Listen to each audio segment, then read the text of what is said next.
ॐ शुक्लाम्बरधरं विष्णुं शशिवर्णं चतुर्भुजं प्रसन्नवदनं ध्यायेत् सर्वविघ्नोपशान्तये व्यासं वसिष्ठनप्तारं शक्तेः पौत्रमकल्मषं पराशरात्मजं वन्दे सुखतातं तपोनिधिं व्यासाय विष्णुरूपाय व्यासरूपाय विष्णवे नमो वै ब्रह्मनिधये वासिष्ठाय नमो नमः अविकाराय शुद्धाय नित्याय परमात्मने सदैकरूपरूपाय विष्णवे सर्वजिष्णवे यस्य स्मरणमात्रेण जन्म संसारबन्धनात् विमुच्यते नमस्तस्मै विष्णवे प्रभविष्णवे ॐ नमो विष्णवे प्रभविष्णवे श्रीवैशम्पायन उवाच श्रुत्वा धर्मानशेषेण पावनानि च सर्वशः युधिष्ठिरस्यान्तनवं पुनरेवाभ्यभाषत युधिष्ठिर उवाच किमेकं दैवतं लोके किं वाप्येकं परायणं स्तुवन्तः कङ्कमर्चन्तः प्राप्नुयुर्मानवा शुभम् को धर्मः सर्वधर्माणां भवतः परमो मतः किं जपन्मुच्यते जन्तुर्जन्म संसारबन्धनात् श्रीभीष्म उवाच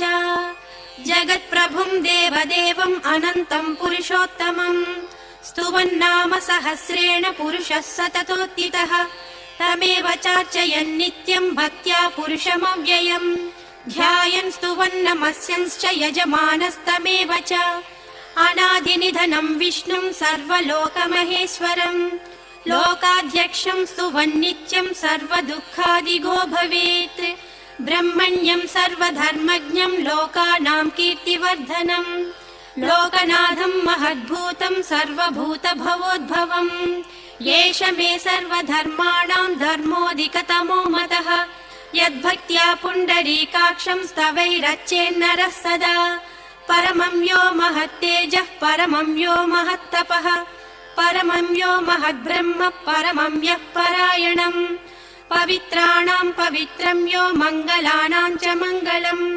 दैवतं देवतानां च भूतानां यो व्ययः पिता यतः सर्वाणि भूतानि भवन्यादियुगागमे यस्मिंश्च प्रलयां यान्ति पुनरेव युगक्षये तस्य लोकप्रधानस्य जगन्नाथस्य भूपते विष्णोर्नाम सहस्रं मे शृणु पापभयापहम् यानि नामानि गौणानि विख्यातानि महात्मनः ऋषिभिः परिगीतानि तानि वक्ष्यामि भूतये ऋषिर्नामां सहस्रस्य वेदव्यासो महामुनिः छन्दोऽनुष्टुप् तथा देवो भगवान् देवकीसुतः अमृतांसूद्भवो बीजं शक्तिर्देवकी नन्दनः त्रिसामा हृदयं तस्य शान्त्यर्धे नियुज्यते विष्णुं जिष्णुं महाविष्णुं प्रभविष्णुं महेश्वरम् अनेकरूपदैत्यान्तं नमामि पुरुषोत्तमम् अस्य श्रीविष्णोर्दिव्यसहस्रनाम स्तोत्र महामन्त्रस्य श्रीवेदव्यासो भगवान् ऋषिः अनुष्टुप् छन्दः श्रीमहाविष्णुः परमात्मा श्रीमन्नारायणो देवता अमृतांशूद्भवो भानुरिति बीजम् देवकी नन्दनः स्रष्टेति शक्तिः उद्भवक्षोभणो देव इति परमो मन्त्रः शङ्खबृन्नन्दकी चक्रीति कीलकम् साङ्गधन्वा गदाधर इत्यस्त्रम् रथाङ्गपाणिरक्षोभ्य इति नेत्रम् त्रिसामा सामगः सामेति कवचम् आनन्दं परं ब्रह्मेति योनिः ऋतुः सुदर्शनः काल इति दिग्बन्धः श्रीविश्वरूप इति ध्यानम् श्रीमहाविष्णु प्रीत्यर्थे सहस्रनाम जपे विनियोगः ध्यानम् क्षीरोदन्वत्प्रदेशे शुचिमणिविलसत्सैकते मौक्तिकानाम् माला क्लुप्तासनस्तस्फटिकमणिनिभै मौक्तिकैर्मण्डिताङ्गः शुभ्रैरभ्रैरदभ्रैरुपरि विरचितैर्मुक्तपीयूषवर्षैः आनन्दीनः पुनीयादरिनलिन गदा शङ्खपाणिर्मुकुन्दः भूपादौ यस्य नाभिर्वियदसुरनिलश्चन्द्रसूर्यौ च नेत्रे कर्णावासा शिरोज्जौर्मुखमपि दहनो यस्य वास्तेयमब्धिः अन्तस्थं यस्य विश्वं सुरनरखगो भोगि गन्धर्वदैत्यैः चित्रं रम्यते तं त्रिभुवनवपुषं विष्णुमीशं नमामि। ॐ नमो भगवते वासुदेवाय। शान्ताकारं भुजगशयनं पद्मनाभं सुरेशं विश्वाधारं गगनसदृशं मेघवर्णं शुभांगं लक्ष्मीकान्तं कमलनयनं योगिहृद्यानगम्यं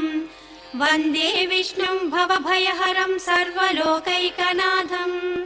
मेघश्यामं पीतकौसेयवासं श्रीवत्साङ्कं कौस्तुभोद्भासिताङ्गं पुण्योपेतं पुण्डरीकायताक्षं विष्णुं वन्दे सर्वलोकैकनाथं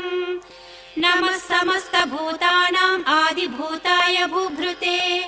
अनेकरूपरूपाय विष्णवे प्रभविष्णवे शशङ्खचक्रं सकिरीटकुण्डलं सपीतवस्त्रं सरसीरुहेक्षणं सहारवक्षस्थलशोभिकौस्तुभं नमामि विष्णुं शिरसा चतुर्भुजम् छायायां पारिजातस्य हेमसिंहासनोपरि आसीनमम्बुदस्याममायताक्षमलङ्कृतम् चन्द्राननं चतुर्बाहुं श्रीवत्साङ्कितवक्षसं रुक्मिणी सत्यभामाभ्यां सहितं कृष्णमाश्रये। ॐ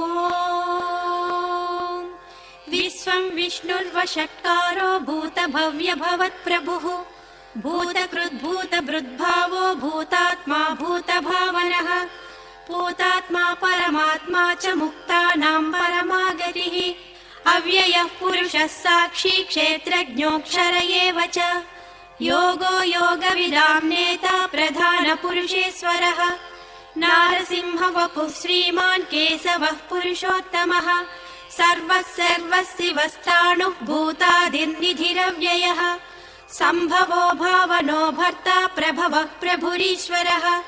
स्वयंभू शम्भुरादित्यः पुष्कराक्षो महास्वनः अनादिनिधनो धाता विधाता धातुरुत्तमः अप्रमेयो हृषीकेशः पद्मनाभो मरप्रभुः विश्वकर्मा मनुस्त्वष्टा सविष्टस्तविरो ध्रुवः अग्राह्यः शाश्वतः कृष्णो लोहिताक्षः प्रतर्दनः प्रभूतः त्रिककुब्धाम पवित्रं मङ्गलं परम् ईशानः प्राणदः प्राणो ज्येष्ठः श्रेष्ठः प्रजापतिः हिरण्यगर्भो भूगर्भो माधवो मधुसूदनः ईश्वरो विक्रमी धन्वी मेधावी विक्रमः क्रमः अनुत्तमो दुरादर्शः कृतज्ञः कृतिरात्मवान् सुरेशं शरणं शर्म विश्वरेता प्रजाभवः अहं संवत्सरो व्याळ प्रत्ययः सर्वदर्शनः अजः सर्वेश्वरः सिद्धः सिद्धिः सर्वादिरच्युतः वृषा कपिरमेयात्मा सर्वयोगविनिष्कृतः वसुर्वसुमनः सच्चः समात्मा संमितः समः अमोघः पुण्डरीकाक्षो वृषकर्मा वृषाकृतिः रुद्रो बहुशिरा बभ्रुः विश्वयोनिः शुचिश्रवाः अमृतः शाश्वतस्थाणुः वरारोहो महातपाः सर्वगः सर्वविद्वानुः विश्वक्सेनो जनार्दनः वेदो वेदविदव्यङ्गो वेदाङ्गो वेदवित्कविः लोकाध्यक्षः सुराध्यक्षो धर्माध्यक्षः कृताकृतः चतुरात्मा चतुर्व्यूहः चतुर्दंष्टः चतुर्भुजः भ्राजिष्णुः भोजनं भोक्ता सहिष्णुः जगदादिजः अनघो विजयो जेता विश्वयोनिः पुनर्वसुः उपेन्द्रो वामनः प्रांशुः अमोघः शुचिरूर्जितः अतीन्द्रः सङ्ग्रहः सर्गो धृतात्मा नियमो यमः वैद्यो वैद्यः सदा योगी वीरः माधवो मधुः अतीन्द्रियो महामायो महासाहो महाबलः महाबुद्धिः महावीर्यो महाशक्तिः महाद्युतिः अनिर्देश्य वपुः श्रीमान् अमेयात्मा महादृदृक् महेश्वासो महीभर्ता श्रीनिवासः सताङ्गतिः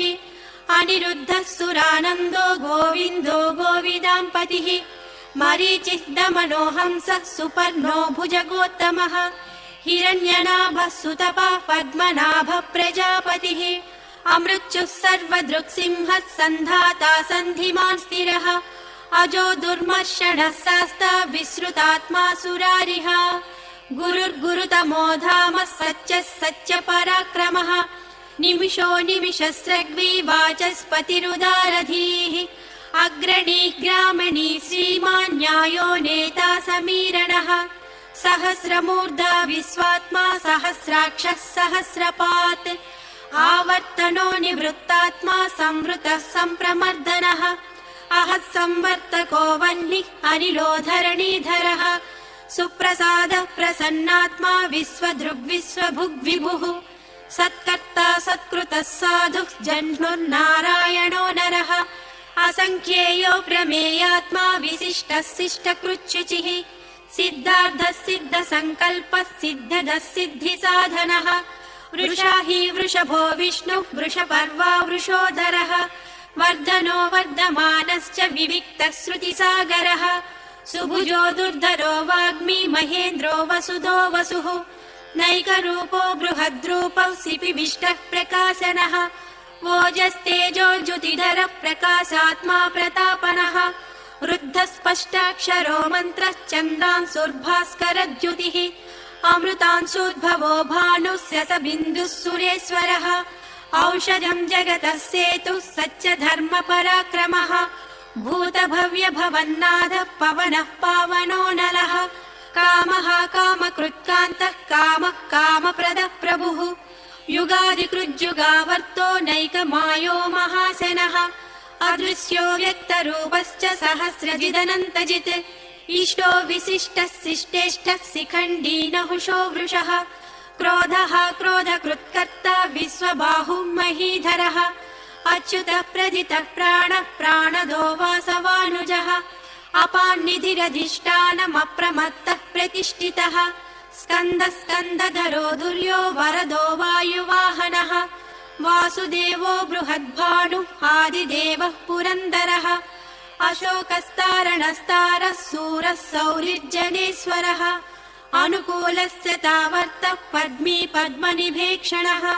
पद्मनाभो रवीन्द्राक्षः पद्मगर्भः शरीरभृत् महद्भिः रुद्धो वृद्धात्मा महाक्षो गरुडध्वजः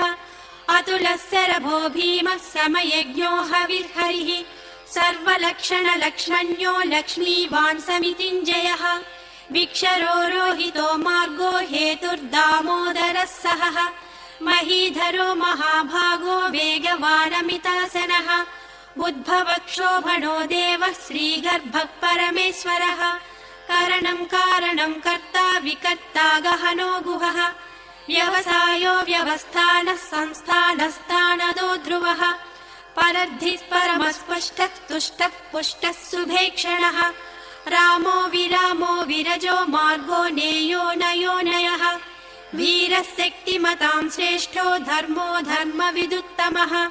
वैकुण्ठः पुरुषः प्राणः प्राणदः प्रणवप्रदुः हिरण्यगर्भः शत्रुघ्नो व्याप्तो वायुरधोक्षजः ऋतुः सुदर्शनः कालः परमेष्टि परिग्रहः उग्रः संवत्सरो दक्षो विश्रामो विश्वदक्षिणः विस्तारस्तावरस्ताणुः प्रमाणम् बीजमव्ययम् अर्धोऽनर्धो महाकोशो महाभोगो महाधनः अनिर्विण्णस्तविष्टो भूर्धर्मयूपो महामखः नक्षत्रनेमिर्नक्षत्री क्षमः क्षामः समीहनः यज्ञयुज्यो महेज्यश्च क्रतुः सत्रम् सताङ्गतिः सर्वदर्शी विमुक्तात्मा सर्वज्ञो ज्ञानमुत्तमम् सुव्रतः सुमुखः सूक्ष्मः सुघोषः सुखदः सुहृत् मनोहरो जितक्रोधो वीरबाहुर्विदारणः स्वापनः स्ववसो व्यापी नैकात्मा नैककर्मकृत् वत्सरो वत्सलो वत्सी रत्नगर्भो धनेश्वरः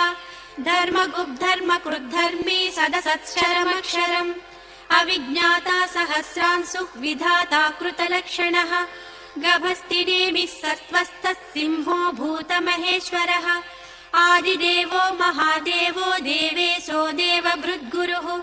उत्तरो गोपतिर्गोप्ता ज्ञानगम्यः पुरातनः शरीरभूतभृद्भोक्ता कपीन्द्रो भूरि दक्षिणः सोमपोऽमृतपः सोमः पुरजित्पुरुषत्तमः विनयो जयः सत्यसन्धो दासार्हः सात्वतां पतिः जीवो विनयिता साक्षी मुकुन्दोमितविक्रमः अम्भोनिधिरनन्तात्मा महोदधिसयोऽन्तकः अजो महार्हः स्वाभाव्यो जितामित्रः प्रमोदनः आनन्दो नन्दनो नन्दः सत्यधर्मात्रिविक्रमः महर्षिः कपिलाचार्यः कृतज्ञो मेदिनीपतिः त्रिपदस्त्रिदशाध्यक्षो महाशृङ्गः कृतान्तकृत् महावराहो गोविन्दः सुषेणः कनकाङ्गदी गुह्यो गभीरो गहनो गुप्तश्चक्रगदाधरः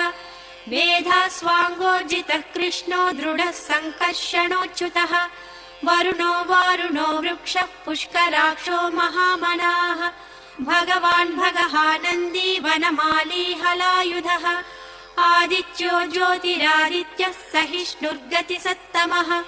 सुधन्वाखण्डपरशुः दारुणो द्रविणप्रदः दिवस्पृक् सर्वदृग्व्यासो वाचस्पतिरयो निजः त्रिसामः सामगः सामनिर्वाणं वेषजं विशक्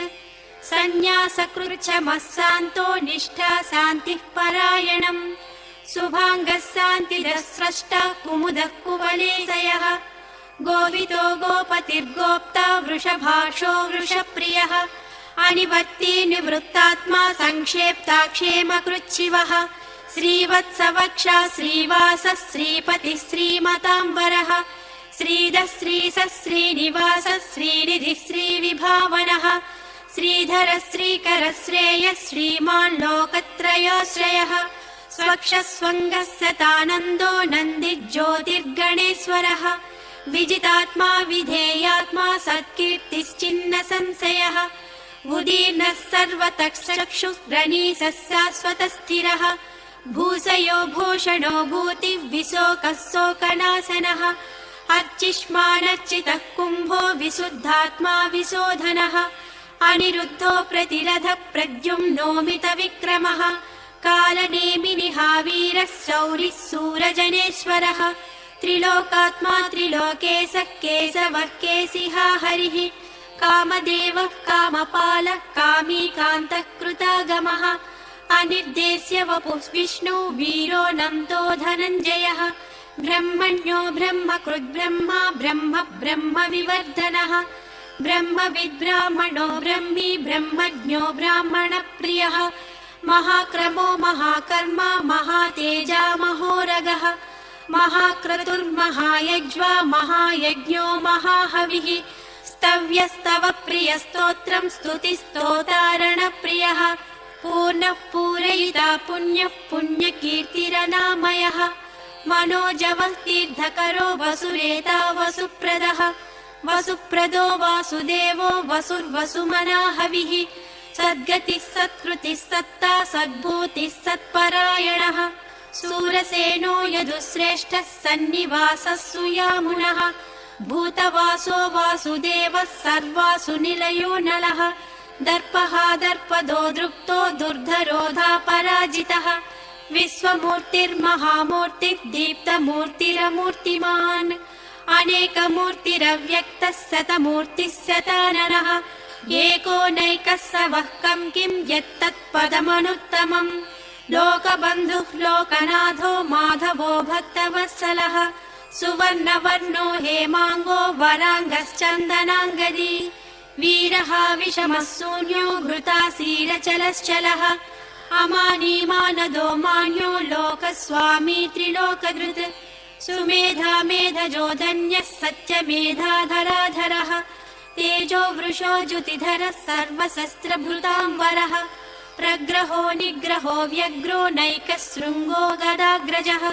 चतुर्मूर्तिः चतुर्बाहुश्चतुर्व्यूहश्चतुर्गतिः चतुरात्मा चतुर्भावश्चतुर्वेदविदेकपात् समावर्तो निवृत्तात्मा दुर्जयो दुरतिक्रमः दुर्लभो दुर्गमो दुर्गो दुरावासो दुरारिः शुभाङ्गो लोकसारङ्गः सतन्तुस्तन्तुवर्धनः इन्द्रकर्मा महाकर्मा कृतकर्मा कृतागमः उद्भवः सुन्दरः सुन्दो रत्ननाभः सुलोचनः अर्को वाजसनः शृङ्गी जयन्तः सर्वविजयी सुवर्णबिन्दुरक्षोभ्यः सर्वभागीश्वरेश्वरः महाह्रदो महागर्तो महाभूतो महानिधिः कुमुदः कुन्दरः कुन्दः पर्जन्यः पावनो नीलः अमृतासोऽमृतवपुः सर्वज्ञः सर्वतोमुखः सुलभः सुरतः सिद्धः शत्रुजिः शत्रुतापनः न्यग्रोधोदुम्बरो स्वस्थः चाणूरान्ध्रनिषूदनः सहस्रार्चिः सप्तजिह्वः सप्तैधा सप्तवाहनः अमूर्तिरनघोचिन्त्यो भयकृद्भयनाशनः अणुर्बृहत्कृशस्थूलो गुणधृन्निर्गुणो महान् अधृतस्वधृतस्वास्य प्राङ्वंशो वंशवर्धनः भारभृत्करितो योगी योगी स सर्वकामदः आश्रमश्रवणक्षामः सुपर्णो वायुवाहनः धनुर्धरो धनुर्वेदो दण्डो दमयिता दमः अपराजितः सर्वसहो नियन्ता नियमो यमः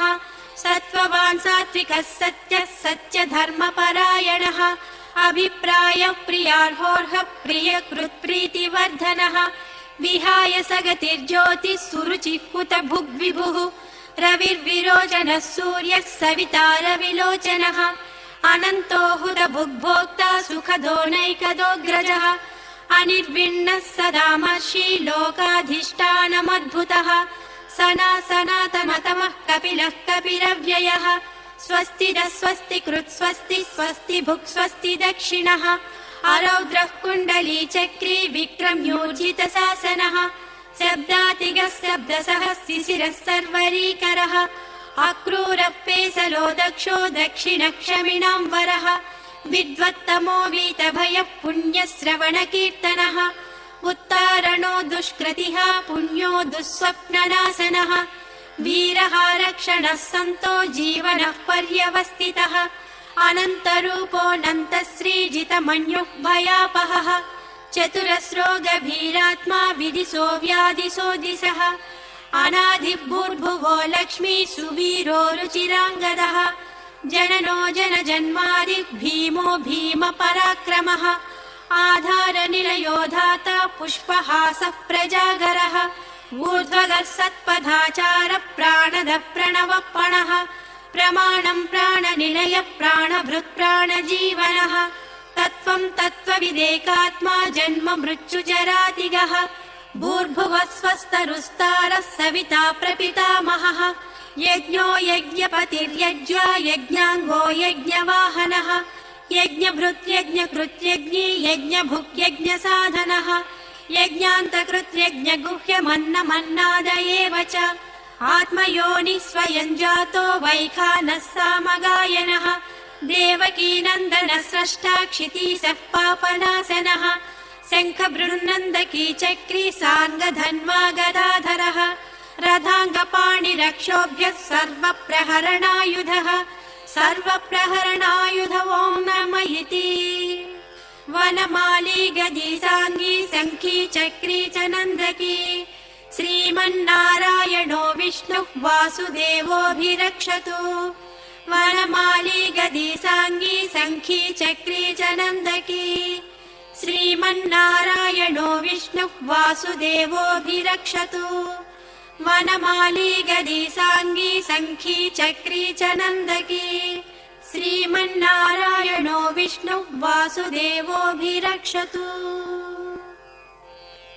फलश्रुतिः इतीदं कीर्तनीयस्य केशवस्य महात्मनः नाम्नां सहस्रं दिव्यानाम् अशेषेण प्रकीर्तितम् य इदं शृणुयान्नित्यं यश्चापि परिकीर्तयेत् नाशुभं प्राप्नुयात् किञ्चित् सोमुत्रेह च मानवः वेदान्तगो ब्राह्मणः स्यात् क्षत्रियो विजयी भवेत् वैश्यो धनसमृद्धः स्यात् शूद्रः सुखमवाप्नुयात् धर्मार्थी प्राप्नुयात् धर्ममर्थार्थी चार्धमाप्नुयात् कामानवाप्नुयात् कामी प्रजार्थी चाप्नुयात् प्रजाम् भक्तिमान्यः सदोत्थाय शुचिः सद्गतमानसः सहस्रं वासुदेवस्य नाम्नामेतत् प्रकीर्तयेत् यशः प्राप्नोति विपुलं याति प्राधान्यमेव च अचलां श्रियमाप्नोति श्रेयः प्राप्नोत्यनुत्तमम् न भयं क्वचिदाप्नोति वीर्यं तेजश्च विन्दति भवत्यरोगो द्युतिमान् बलरूपगुणान्वितः रोगार्तो मुच्यते रोगात् बद्धो मुच्येत बन्धनात्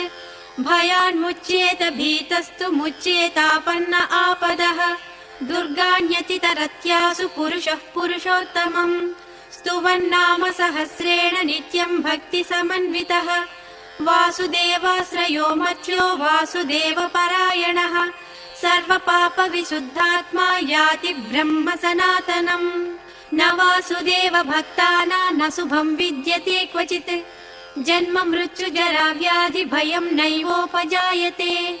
इमं स्तवमधीयानः श्रद्धा भक्तिसमन्वितः युज्येतात्मसुखक्षान्ति श्रीधृतिस्मृतिकीर्तिभिः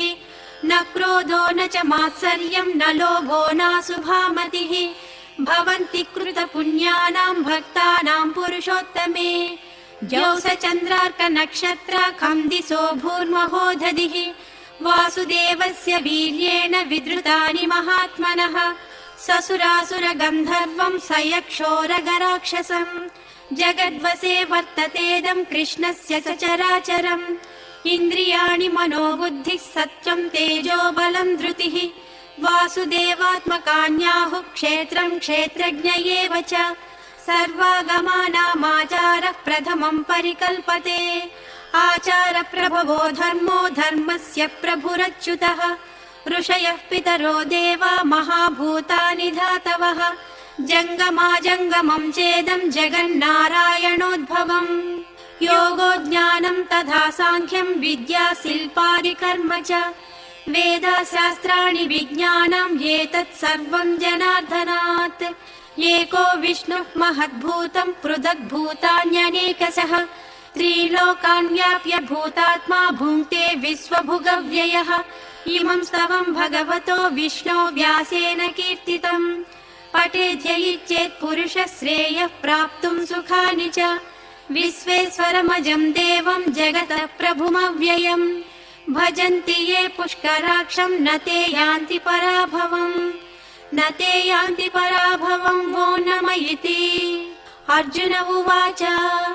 पद्मपत्र विशालाक्ष पद्मनाभसुरोत्तम भक्तानामनुरक्तानां त्राता भव जनार्दन श्रीभगवानुवाच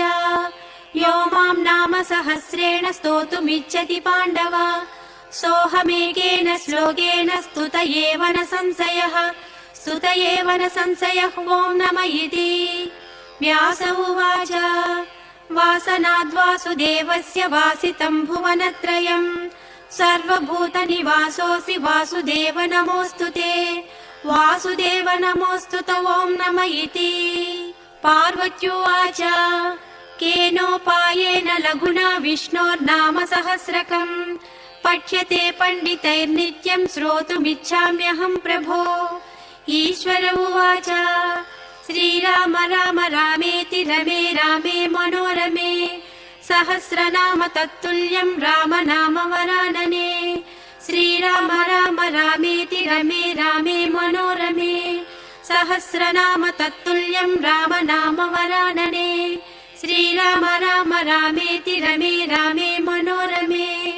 सहस्रनाम तत्तुल्यं राम नाम वरानने राम नाम वरानने ॐ नम इति ब्रह्मोवाच नमोऽस्त्वनन्ताय सहस्रमूर्तये सहस्रपादाक्षि शिरोरुबाहवे सहस्रनाम्ने पुरुषाय शाश्वते सहस्रकोटियुगधारिणे नमः सहस्रकोटियुगधारिण ॐ नम इति सञ्जय उवाच यत्र योगेश्वरः कृष्णो यत्र पार्थो धनुर्धरः तत्र श्रीर्विजयो भूतिः ध्रुवा नीतिर्मतिर्मम श्रीभगवानुवाच अनन्याश्चिन्तयन्तो मां ये जनाः पर्युपासते तेषां नित्याभियुक्तानां योगक्षेमं वहाम्यहम् परित्राणाय साधूनां विनाशाय च दुष्कृताम् धर्म संस्थापनार्थाय सम्भवामि युगे युगे आर्ता विषण्णा शिथिलाश्च भीताः घोरेषु च व्याधिषु वर्तमानाः संकीर्त्य नारायण शब्दमात्रं विमुक्त दुःखाः सुखिनो भवन्तु कायेन वाचा मनसेन्द्रियैर्वा बुद्ध्यात्मना वा प्रकृते स्वभावात् करोमि यद्यत् सकलं परस्मै नारायणायेति समर्पयामि।